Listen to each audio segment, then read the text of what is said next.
We just had 2 knockouts on FSN1. This your boy CJ Goodfellow. We back with the Boxing Clinic. Nathaniel Gallimore out of Illinois with Jamaican descent. Just put Justin Deloach together.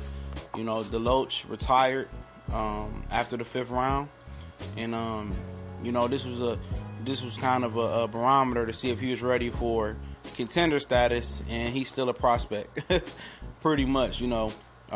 Nathaniel Gallimore was 18-1, 15 knockouts coming in. You see Justin Deloach was 17-1, 9 knockouts coming in. He was coming off of knocking out Chris Pearson. I believe he's a Mayweather fighter, and wouldn't think too highly of Chris Pearson, in my opinion. I'm not too high on him. But he did what he's supposed to do versus Pearson. Now he took a giant leap in competition right here, as we know now, versus Nathaniel Gallimore. Gallimore beat that ass. I think he got a 6 stoppage in a row, beating Justin Deloach. This is his biggest stoppage. And, we thought Deloach was going to be the one going to contender status. Now it looks like it's Gallimore that's going to go to contender status now and try to put his name in the mix with the rest of the junior middleweights. Gallimore, was just too strong for him. Deloach, the cute hand speed and the movement, the nice slick movement, don't mean nothing if you can't sit down and get somebody to respect. He never really got Gallimore's respect. Gallimore knocked him down with a right hook, left hook combination, or whatever the hell it was. It was sweet as hell. Deloach got up, showed the true champion. He went to his corner, and he almost fell out the ring, and the physician stopped it. I don't know if he was really that hurt or he really just didn't want to go back in there and take an ass whooping.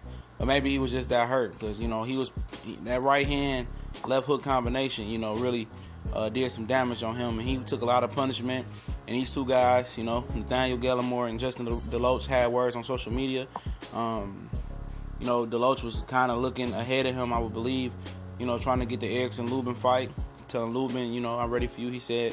I think Lubin called him a C-level fighter. Then Nathaniel Gallimore chimed in saying, I beat both of y'all ass. And he got one half of it done. He beat Justin Deloach ass. And I don't know if he got Erickson Lubin on his radar. That's, supposedly if, Lubin, makes a fight with Charlo and beats Charlo, I guess he would be on the radar. But Gallimore really is a new player in the game, a new rising contender now. I think he would be a contender because Justin Deloach would have won. He'd have been considered the contender. Deloach has already been stopped before. Second time being stopped. I don't know where he goes from there. Weight change or I don't know what it's going to be. But, shout out to Gallimore. We gone.